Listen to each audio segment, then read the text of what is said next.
Bueno, primero agradecer, por supuesto, a Conciencia Superior, a Brian, a Jessica. Creo que lo que hacen con la comunidad es algo muy especial. Tuve la oportunidad de estar en el Despertar Fest el año pasado y bueno, creo que es una gran oportunidad de compartir, de aprender, de descubrir cosas y por supuesto de trabajar por eso que nos une, que es la conciencia. Pues muchísimas gracias por este espacio, a todas las personas asistentes también, a quienes van a escucharlo después, por darme la oportunidad de compartir. Yo creo que es una de las cosas que más me alegra en la vida, el poder compartir, y gracias a todos por estar acá. Entonces, el tema que nos convoca hoy, pues es como una de esas cosas que yo veo todos los días, que nos afecta a los seres humanos. Mm, Veo en las redes sociales, veo en las personas que consultan conmigo, veo en personas cercanas. Esa necesidad como de cumplir los sueños que no hemos logrado cumplir y dentro de ello, lo que significa la conexión con el dinero, con la salud, con la abundancia y con lo que hemos llamado en este taller la conexión con la prosperidad. Entonces quisiera que empezáramos por preguntarnos, ¿qué es la prosperidad? Es una palabrita bastante particular.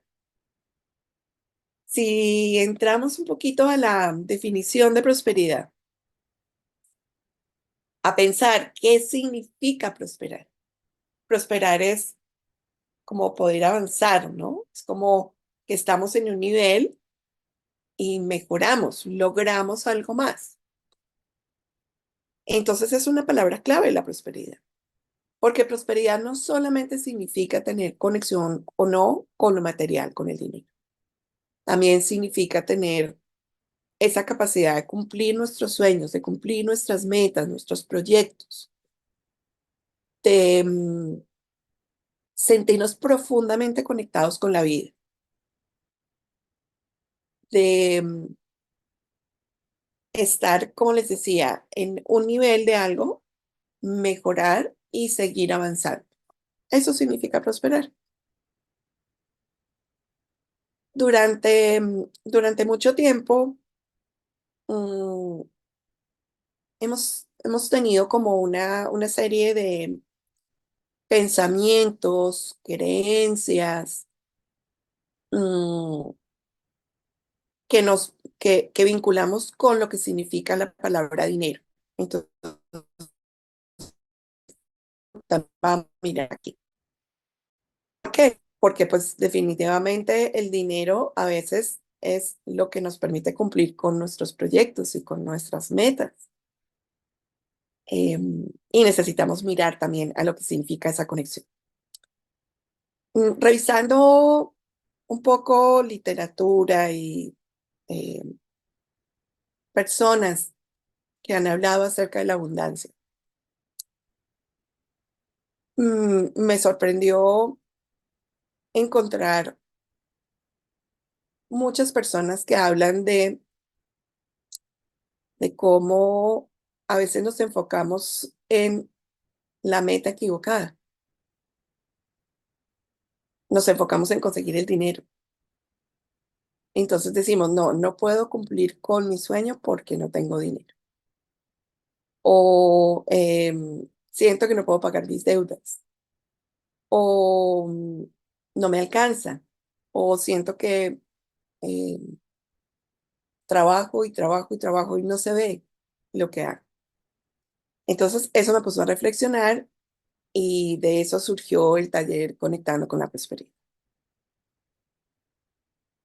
Para comenzar, vamos a hacer un pequeño ejercicio. Les voy a pedir que tomen una hojita y escriban esas palabras que ustedes vinculan con el dinero, cualquiera la que se les ocurra. Vamos simplemente a ponerlas, vamos a hacer un ejercicio como de lluvia de ideas de qué palabras vinculan con el dinero. Si alguien quiere compartirlas por el chat, me parece fantástico, pero vamos a comenzar por ahí. Les vamos a dar un par de minutos para que lo hagan.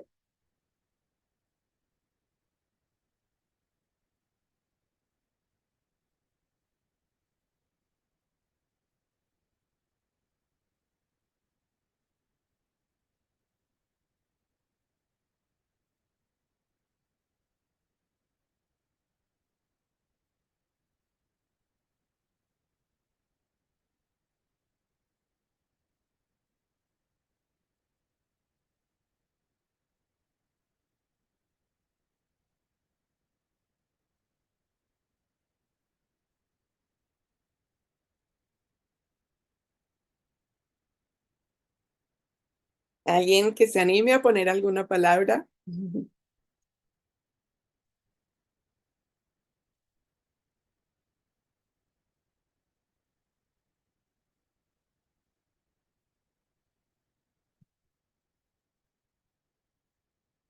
Libertad, muy bien.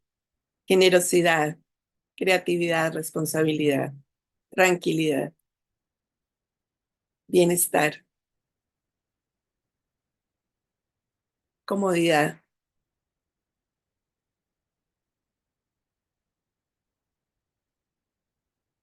viajes. Esa me gusta mucho. Abundancia, bienestar, placer, equilibrio,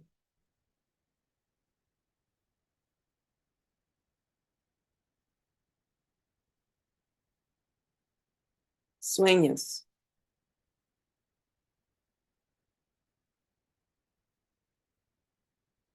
Muy bien. Bueno, luego volvemos a mirar esas palabras y ahora quiero que hagamos el ejercicio de sentir. Aquí ya no estamos solamente hablando de términos o de palabras.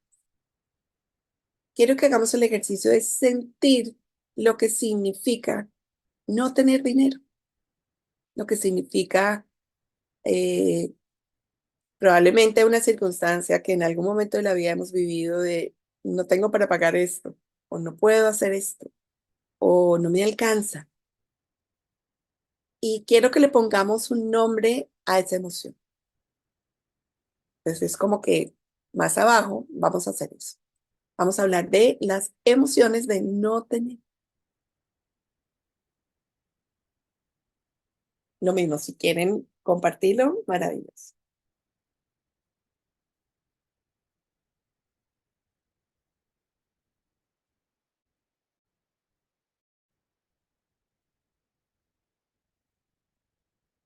Frustración,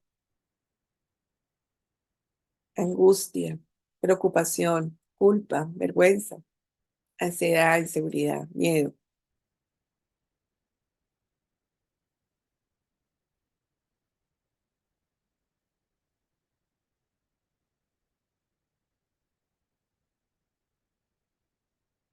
desprotección, escasez.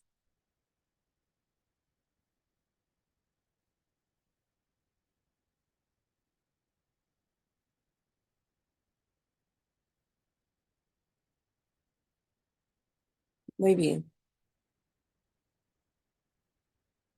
El siguiente paso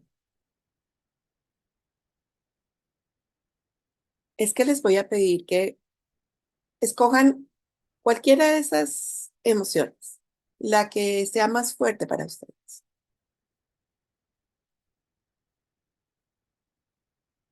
Y van a cerrar los ojos y se van a dejar guiar un poco por mis palabras. Vamos a pensar en eso. Vamos a pensar en esa situación, en esa emoción fuerte que estamos sintiendo en este momento. Y vamos a observar nuestro cuerpo. Es como si hiciéramos un escáner de nuestro cuerpo. Habrá zonas que están relajadas, tranquilas, otras más tensas. Vamos a tratar de descubrir en qué parte de nuestro cuerpo se manifiesta esa emoción fuerte que estamos sintiendo.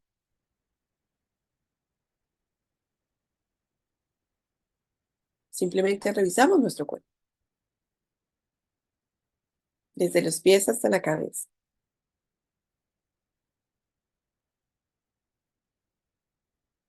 Podemos sentir que es un dolor, una presión, una debilidad,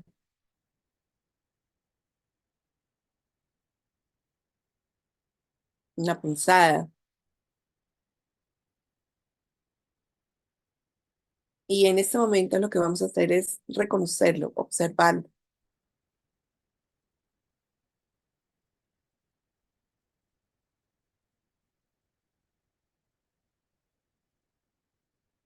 Para cada uno puede ser diferente, porque además tenemos circunstancias distintas, emociones diferentes. Y está bien.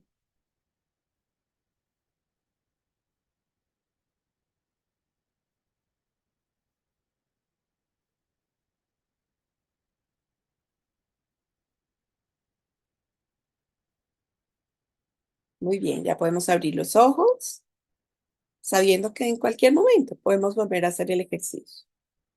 Por acá nos comparten que se puede sentir en la rodilla, en el cuello, en la garganta. Entonces, este pequeño ejercicio simplemente nos muestra cómo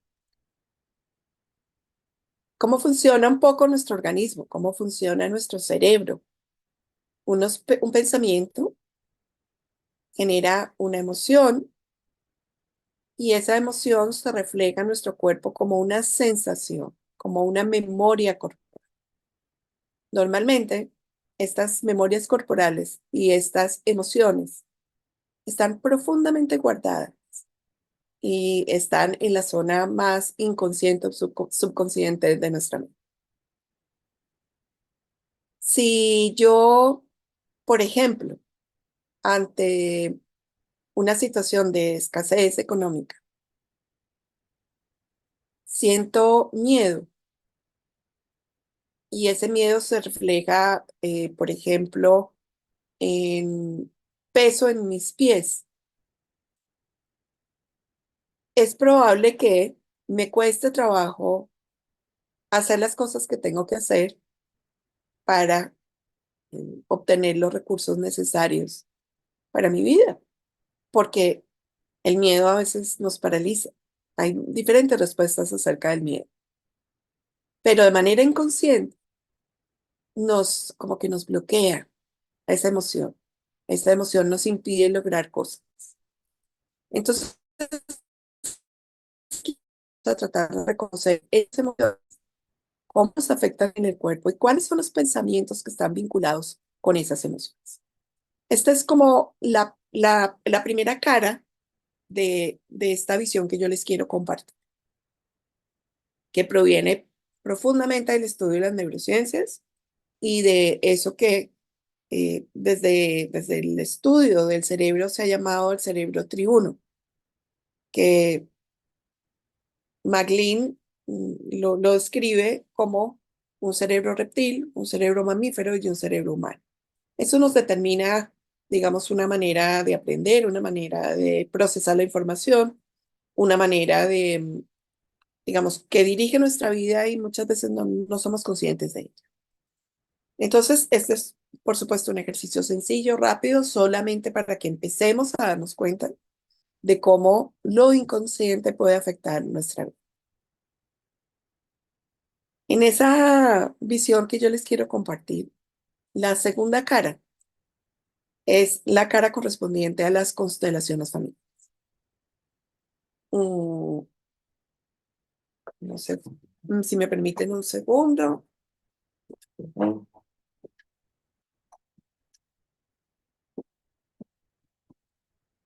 Acá tengo un cubo. Entonces, básicamente lo que yo quiero eh, mostrarles es cómo, dependiendo del lugar desde donde lo miremos, pues la situación puede cambiar. Entonces, una cara es la cara de la neurociencia y otra cara es la cara de las constelaciones familiares, ¿sí? Que es la parte que les voy a compartir. Luego vamos a hacer un ejercicio con esto. Entonces, desde la visión de las constelaciones familiares, mm, ¿qué significa prosperar? Cuando yo descubrí esto, creo que es como uno de esos momentos, insight, donde uno dice, ¿y yo por qué no había visto esto?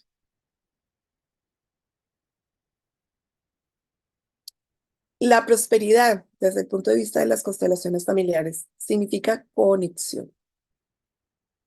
Para los que no saben mucho del tema, voy a hacer un pequeño resumen. El creador de las constelaciones, Bert Hellinger, era un psicoterapeuta alemán muy inteligente y muy eh, sagaz en sus observaciones. Describe tres leyes básicas y algunos aspectos más importantes de las constelaciones. Em, para añadir, las, el término constelaciones familiares es también como una mala traducción del alemán. En realidad se llama, se debería llamar, lo que pasa es que no es tan bonito, como posicionamiento familiar. Es cuál es el lugar que tenemos dentro de nuestra familia y de qué manera nos vinculamos con los miembros que han estado antes que nosotros. Entonces, Berkelinger habla de cómo una primera ley significa ese derecho a la pertenencia, ese, eh, esa necesidad profunda de sentirnos pertenecientes a un grupo y al cual todos tenemos derechos simplemente por haber nacido en una familia. No sé si se vieron la película Encanto, y si no se las recomiendo, porque explica perfectamente lo que significa no sentirse perteneciente o sentirse excluido en términos de constelaciones familiares. ¿Qué pasa cuando alguien de nuestro sistema tal vez va en contra de las leyes familiares o en contra de las leyes de la sociedad? Sentimos que de pronto esa persona que es diferente o que ha hecho algo que no está bien, no tiene el derecho a pertenecer y como que lo sacamos, como que dejamos de hablar de esa persona o consideramos que ya no es parte de la familia. No sé si alguna vez han oído en algún contexto esa frase de tú ya no eres de mi familia o tú ya, o quitar el apellido o dejar de hablar simplemente de algo. ¿Quiénes se consideran excluidos? Mm, Las personas, como menciono, que han roto, digamos, los pactos por las leyes familiares, las personas que han tenido destinos difíciles, por ejemplo, los niños que mueren muy pequeños. No es que se quieran excluir de manera consciente, pero se deja hablar de ello por doloroso. Los abortos, sean espontáneos o sean provocados, las situaciones de violencia, las personas que han muerto en situaciones de violencia o que han sufrido situaciones de violencia. Y bueno, esto es como un panorama general que nos habla de la necesidad de incluir, porque como les decía, todos los seres humanos tenemos básicamente dos necesidades muy, muy importantes. Sentirnos parte de y sentirnos amados. Si nos ponemos a mirar, la gran mayoría de los problemas en el mundo significa como una desconexión con el amor o el sentirnos no amados. Esa es como la primera ley. La segunda ley nos habla de un orden y una jerarquía. Tienen mayor jerarquía las personas que llegan primero al sistema. Es decir, mi mamá tiene más jerarquía que yo y yo tengo más jerarquía que mis hijas. ¿Qué sucede? Que en muchas ocasiones, de manera inconsciente, alteramos el orden. Entonces, les pongo un ejemplo. Imagínense una abuela que se queda viuda y tiene que hacerse cargo de sus hijos. Entonces, tal vez no está muy presente en casa. Y los hijos más pequeños tal vez son eh, criados por una hermana mayor que asume el rol de mamá. Entonces, un hijo pequeño puede considerar que su hermana es la mamá. Entonces, es como si estuviera ocupando el lugar de la mamá. Esto puede generar una serie de dificultades. Otra circunstancia, mm, la misma eh, mamá que se queda viuda, pero hay un hijo mayor que se hace cargo de los hermanos y ocupa el lugar del papá. Entonces ahí también hay un desorden que puede afectar su vida. Muchos de los problemas que encontramos que afectan a las personas tienen que ver con alguna de estas dos leyes. Y viene una ley muy importante en términos de del tema que vamos a hablar hoy, que es la prosperidad y la abundancia. Y es el equilibrio entre el dar y el recibir. Cuando yo doy algo bueno, la persona que lo recibe siente como una inquietud, como, uy, me dieron algo muy bueno. ¿Qué puedo devolver yo? Es un instinto natural también. Entonces, devuelvo algo. Y así se establece una relación. Es como cuando yo tengo una amistad, ¿no? O sea, conozco a alguien, tenemos cosas en común, yo le invito a mi casa a almorzar y esa persona después me invita, o hacemos un intercambio, eso es un intercambio. Cuando la persona me da algo bueno y yo no devuelvo, es como si eso que me dan cayera como en un saco roto. Y entonces o no se establece la relación o se establece una relación desequilibrada. Muchas circunstancias hoy en día nos hablan, por ejemplo, de estas relaciones de pareja en las cuales una persona da mucho, sostiene, normalmente es como uno de los esquemas que conocemos, los hombres que sostienen el hogar, económicamente hablando, y es como si se fueran creciendo, creciendo, creciendo y la mujer disminuyendo, disminuyendo, disminuyendo. Tal vez porque las labores del hogar, la maternidad, pues desde tiempos ancestrales no han sido tan bien valoradas. Cuando yo valoro lo que hace la otra persona, soy capaz de devolver algo para que esa persona se sienta al mismo nivel. Cuando yo no valoro lo que estoy recibiendo o no me siento eh, merecedor o merecedora de recibir, el equilibrio se rompe. Y es algo muy sutil y muy inconsciente. En una relación comercial es claro, o sea, si yo compro algo, pues tengo que pagarlo. Me entregan una mercancía y yo la pago. En una relación de pareja es un poquito más subjetivo. En otro tipo de relaciones es más subjetivo, pero siempre se habla de cómo es de importante tener un equilibrio entre el dar y el recibir. ¿Qué pasa cuando yo recibo algo que no es bueno? ¿Qué pasa cuando en una pareja, esa pareja hace algo que es negativo para mí? Bert Hellinger dice que necesitamos devolver lo negativo, pero un poquito menos. Este es uno de los conceptos más curiosos y más, tal vez, polémicos de él. Pero desde el punto de vista lógico, pues tiene razón, ¿sí? ¿Qué es lo que sucede cuando una persona hace algo negativo? Se siente culpable. Interiormente, al menos, en alguna parte se siente culpable.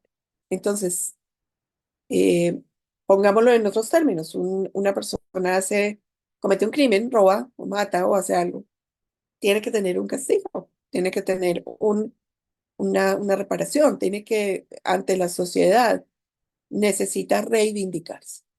Entonces, él cumplir una condena, un castigo, pagar una multa, tener como una consecuencia negativa de lo que hizo, es lo que restablece el equilibrio. Esa persona puede volver a la sociedad y ojalá cambiar su actitud para no volver a equivocarse. Entonces, en todos los otros aspectos o ámbitos de la vida es igual. Lo negativo necesita una consecuencia. Eso sería como devolver lo negativo un poquito más pequeño. Mm, la única circunstancia en la cual es muy difícil devolver es ante nuestros padres, porque nuestros padres nos dan algo que no tiene manera de devolverse, que es la vida. Yo, yo no tengo cómo compensar adecuadamente el hecho de que mis padres me hayan dado la vida. Entonces, ¿qué hago? Como es algo muy grande y muy bueno, yo lo que hago es voltearme y generar vida o dar algo al mundo. Esa es la manera de equilibrar. Entonces se convierte en una cadena de cosas buenas. Yo recibo algo bueno, me devuelvo, doy algo bueno y así es como se crea la cadena de la vida. Y quiero que recuerden esta imagen y este concepto, porque esa es la clave de lo que vamos a hablar hoy sobre la abundancia también. ¿Qué pasa cuando esa vida que nos dan nuestros padres, pues no viene con cosas buenas? A veces viene con dramas sin resolver, con dolores, con una dificultad para pasar el amor. ¿Qué hacemos? ¿Devolvemos lo negativo al mundo? Entonces, si mi papá me maltrató, me golpeó, me trató mal, yo trato mal a mis hijos. Normalmente eso es lo que sucede. Es mucho más fácil repetir los patrones que cambiar. Y aquí voy a hablarles de un término también que proviene en las constelaciones y que es uno de los mo- mm, conceptos más interesantes también de Berkeley. Y es algo que él llama la mala conciencia. Esa necesidad de pertenecer, de sentirnos pertenecientes, nos lleva a repetir, nos lleva a hacer las cosas igual, porque tenemos un temor enorme a que nos excluyan de nuestro sistema. Entonces, imagínense una situación eh, que puede ser común en nuestras familias. Una familia conservadora y tal vez una persona que empieza a tener pensamientos diferentes y es liberal. Y es parte de nuestra historia. Y por ser liberal, el papá le dice, no, tú ya no eres parte de mi familia, tú vete de mi casa. Y así se crean las guerras, y así se crean las divisiones, y así se crean eh, como esas rupturas y esas exclusiones que están en nuestra historia. Y lo pongo como ejemplo porque sé que es un ejemplo que hace parte de nuestros sistemas familiares. Esa persona que piensa diferente puede decir, me guardo lo que pienso porque tengo miedo a que me excluyan y me saquen de mi familia. Y entonces ahí es como si guardara también eh, la rabia, el rencor o la frustración de no poder ser lo que quiere ser por el miedo a no pertenecer. ¿Sí? Y entonces la mala conciencia es poder decir, si yo pienso diferente, asumo la posibilidad de que no me quieran. Asumo la posibilidad de que me saquen, pero soy fiel a lo que yo quería. Y en esa circunstancia eh, podemos romper con los patrones o creencias emocionales que nosotros tengamos en nuestra familia. Entonces aquí voy a hacer una pequeña pausa y les voy a pedir que escriban cuáles son las creencias acerca del dinero que hay en su familia, esas que hemos oído hablar desde niños, esos conceptos como mm, para tener dinero hay que trabajar mucho o una que proviene de la educación cristiana. Em, es más fácil que un camello pase por el ojo de una aguja, que un rico entre al reino de los cielos. Es como esas cosas que hemos escuchado, quiero que las escriban. Quiero que se tomen un minuto y escriban esos conceptos que tenemos acerca del dinero.